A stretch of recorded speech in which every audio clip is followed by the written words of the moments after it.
All right, so with this video, I wanted to get a little personal with it. I wanted to give you guys a little backstory onto how I got to this point with my apparel company, with Marksman Monarchy, and just the journey I've been through throughout the years, building different brands, trying new things to get to where I'm at today. So it all started back in about 2010 when I got this idea to start a tattoo business. And it mainly revolved around the fact that I'm artistic. I grew up my whole life drawing, making things, whether it was like sculpting, drawing pictures, whatever. But I wanted to venture into that category and try it out and see what it was like, which I spent about 3 years, learning the craft, testing things out. I spent about 10 grand on tattoo equipment after I bought the name for the brand.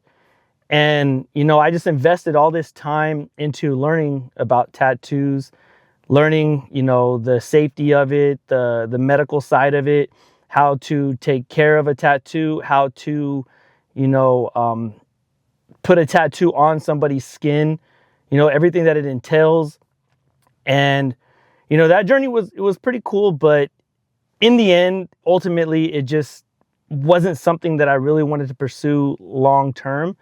And after about 3 years of doing it, I basically just let that one go, sold off my equipment, and moved on to my next venture, which was starting up a fitness club. And I started this fitness club through a multi-level marketing company that I was selling product through, which they sold these amazing, great quality health products that help people, get in shape, live a healthier lifestyle, lose weight, whatever it was, their product was just a very broad, I guess you could say store of just things that you could take, supplements to help you, with any aspect of a healthy lifestyle you wanted. Through this time, through these two businesses, I was working my full-time job, taking care of my children and everything. But with this one, I took a leap of faith and I ended up quitting my job. And this was around 2015. Quit my job, cashed out my full retirement, took whatever was left after Uncle Sam took his, portion of it, because Uncle Sam has to take his cut.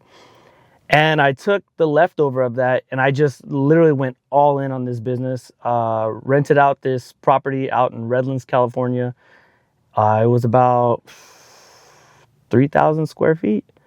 And it wasn't like a fitness club as far as like a gym with equipment. This was just like full body workouts, and then giving people like healthy supplemental shakes and these herbal teas that just help people, just shed off fat from their bodies. And I went all in this business, bought the brand, everything. And it took me about 2 months to build this place up. It was really simple, didn't really entail a lot of stuff on like how to get it going, but built this club up. And then from there, opened January 2016. I bought the place, I rented out the place in about November. By January 2016, I opened it up to the public, along with a lot of other, fitness coaches, I guess you would call us. And just started helping people just, live healthier lifestyles, get them in the best shape of their lives and stuff. And let's just say that business right there taught me a lot. Not just about business, but taking risks, that life really doesn't care about you. It's really about what you do and how you manage your business, your lifestyle, your everything, your finances. Within the first 3 months of opening this club up, because I went all in with like everything I pretty much had and with no other income coming in, I ended up losing my home.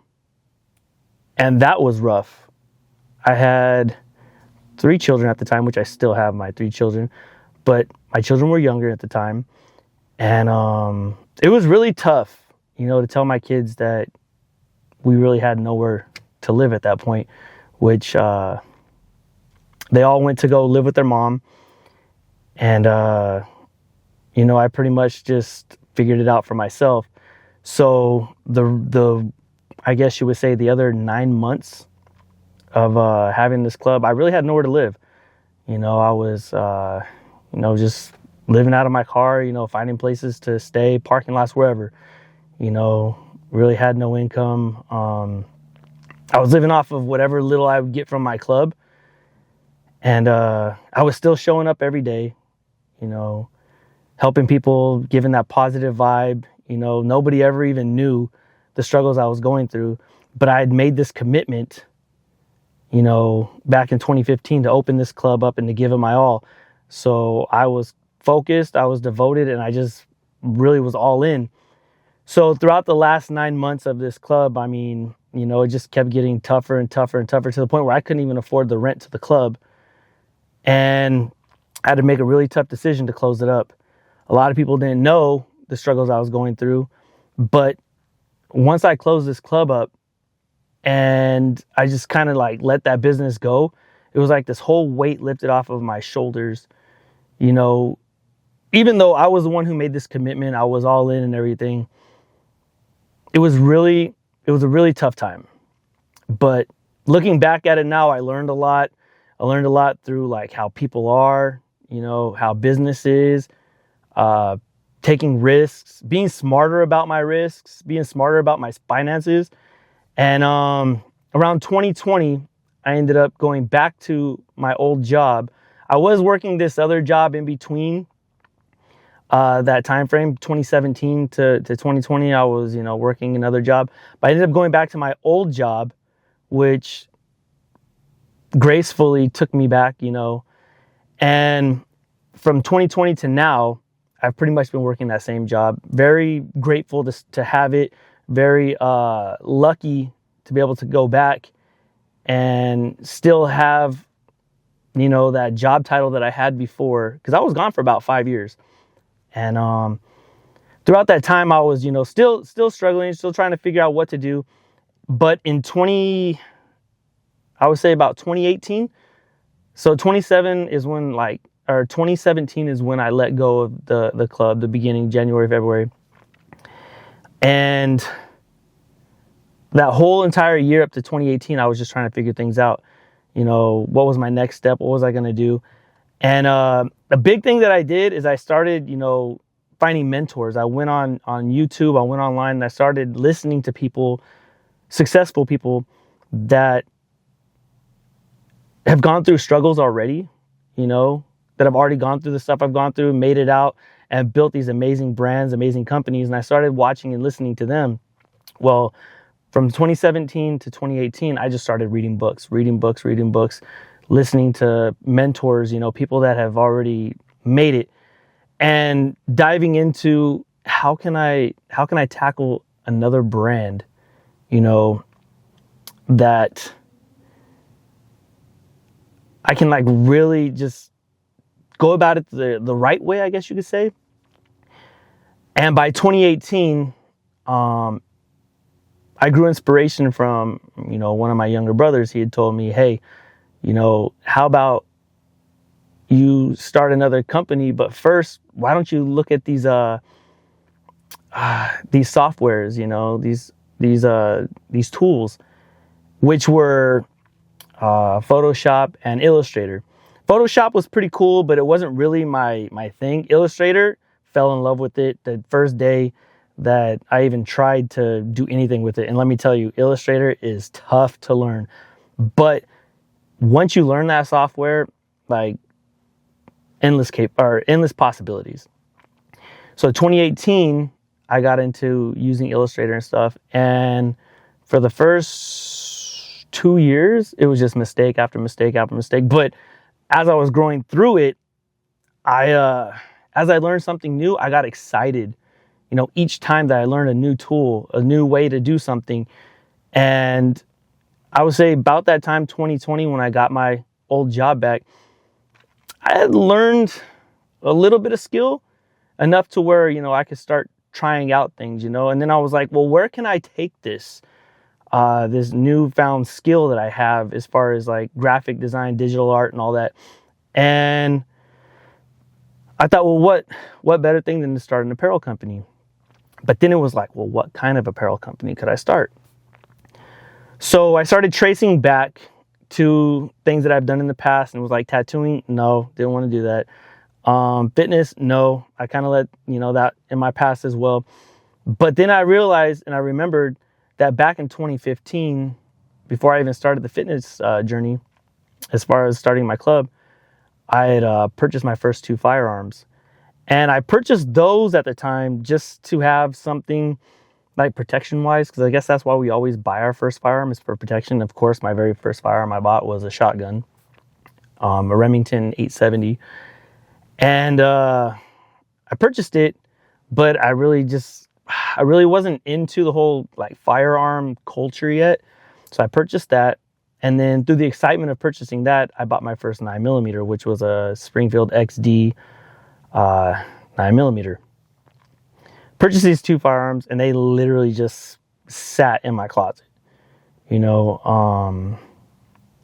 Didn't do anything with them. I was excited to have them, but it was just like, something I had.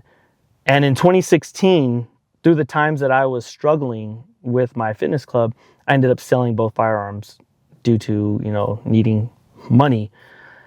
And letting those go, it was kind of tough, because it was like, I purchased those. I was excited about it.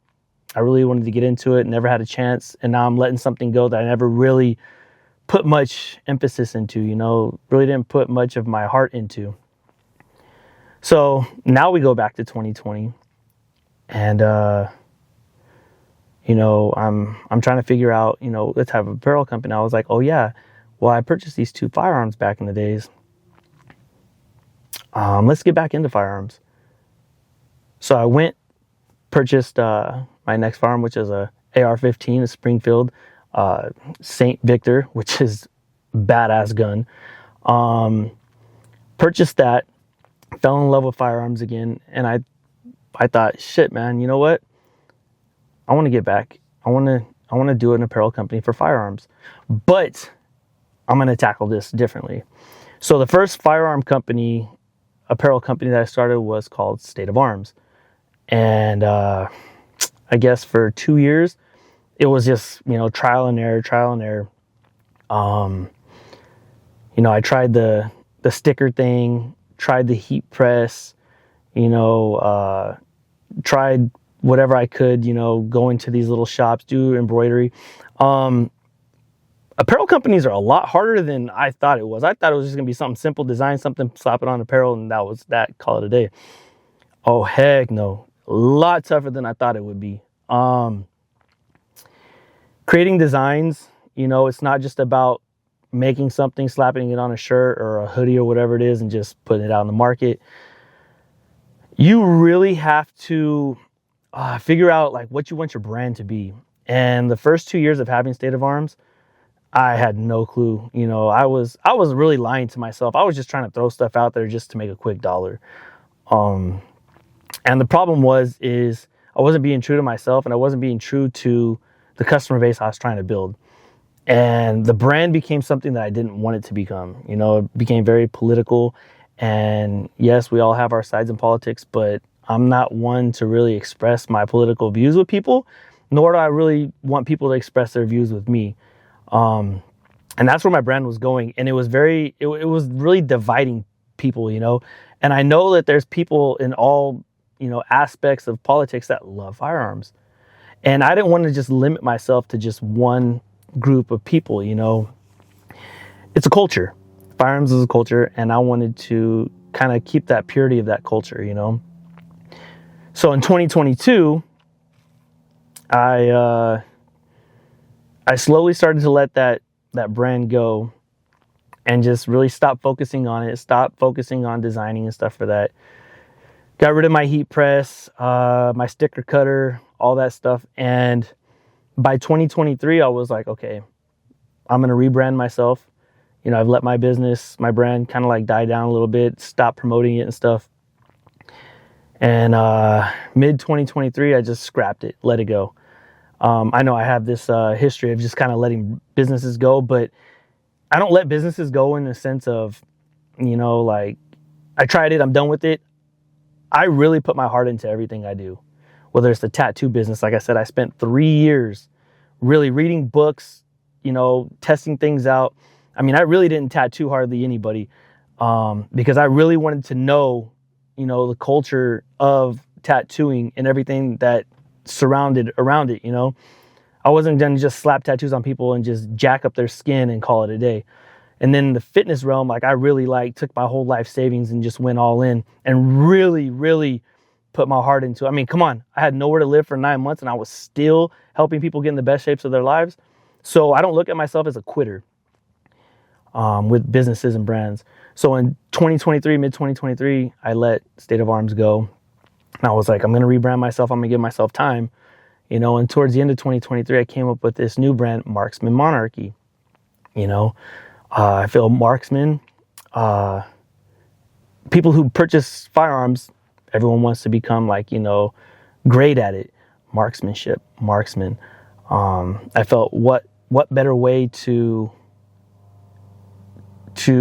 really build a brand than to go after the one thing that most people really strive for in the firearm culture. And then I was like, okay, well, not just marksman, but monarchy, Marksman Monarchy. I mean, not only is it like a really, cool name, but monarchy meaning, superior, hierarchy, the best. So you're becoming the best marksman that you can. So Marksman Monarchy. And I feel like this could keep the politics out of it. I can really just focus on any and every single person that wanted to get into firearms or has been in firearms, and give them an identity, not only them, but give myself an identity as well through it. So by 2024, I launched Marksman Monarchy. Then I looked back and I was like, okay, I'm going to take everything I learned through State of Arms doing apparel, all the mistakes, everything that I've done, and I'm just going to improve that. I'm going to get better at it still.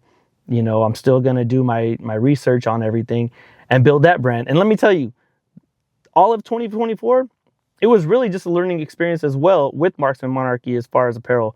I ended up finding a company that can produce my product, whether it's printing on the apparel or embroidery, and give it to me in a decent amount of time that I can get it out to my customer base. Not only that, but I found sticker companies. I found print companies that can make me flyers, hang tags that I put on my apparel, and all that. And I'm excited for what I've learned this last year with it. I'm excited to where I'm going with it. But, I really want to build this brand identity for people now where, when you purchase these products, you really stand for something. It's like you purchase Marksman Monarchy to show people that, you're serious about the culture of firearms. You're serious about learning the safety of it, the seriousness of the firearm itself, the mechanics of it, the history of it. So when you wear that brand, you're telling people look, man, I'm trying to become the best that I can with this. And I'm not playing around. I'm serious about it, And with that, I want to make apparel that looks professional, make myself stand out, with a professionalism style of product, but also where you can wear it as streetwear, so any man or woman that's wearing my product, you just look sophisticated, professional, somebody that's really serious about, their culture, which is why when you see my product, it says culture within the American flag, when you look at my products, defend firearm culture. It's really about the culture of the product, of firearms, and that's what my brand is, basically just built around. So I just wanted to give everyone a quick little glimpse into, where I've started, where I've been, where I'm at now, how I built these different brands, that when I go all in something, I'm all in on it. And I don't just, sit back and just kind of throw stuff out there. I mean, watch through this journey. I'm going to show you guys, there's a lot of stuff that I scrapped. There's a lot of stuff that I've gone through as far as trying out different types of apparel, the quality, the texture. There's a lot of brands that I don't like as far as like apparel. There's brands that I do like, but then it's like I'm limited to like colors and styles. So, you know, I jump around here and there, but I've really like dialed in on what brands I want to use now as far as apparel, until one day I can, you know, have a company just create my own, like from scratch, you know, apparel. And, you know, I just want to share the journey with you guys and just show you all of this and like really dive into it. And not only that, but let you guys know too, I'm still working a full-time job. You know, I'm still taking care of my 3 children who are somewhat grown now. And it's not easy. It's not easy at all. You know, if you want to start an apparel brand or any type of, you know, brand or anything, I say start it like as soon as possible. Put your all into it, man. Put your heart into it. Put everything into it. Have no regrets. You know, never look back and be like, oh man, you know, I can't do this anymore. You know, I lost out. No regrets. Push forward. Really dive into everything. Learn it. Give the best that you can to your customer base. And just constantly be a student to the craft of whatever brand or business that you're putting your all into. Because every day you're going to learn something new. I still learn something new, and I've been doing this for 4 years now, apparel, going into my 5th year. You know, started out, you know, my graphic design back in 2018. I mean, to now, what is that? We're going on 7 years now, and I'm still learning new stuff about that, you know. And like I said, throughout this journey, I'm going to show you guys everything that I've learned, everything, you know, that I've gone through, you know, like I said, scrapping stuff and everything. So guys, that's basically it in a nutshell. That's my history leading up to where I am now. This was really tough. I've never really told this story much to anybody. This is something that I keep really close to my heart. So sharing it with you, the world, I mean, let's go. Let's do this journey. Let's build this brand. I really want to make this brand worldwide. I really want to make this brand like the biggest thing ever. Firearms is not just something basic. I mean, it's really a culture. It's something to take serious. And let's see where this goes. So there it is, guys. Hope you enjoyed my my little journey story so far. And let's make amazing things happen. Thank you.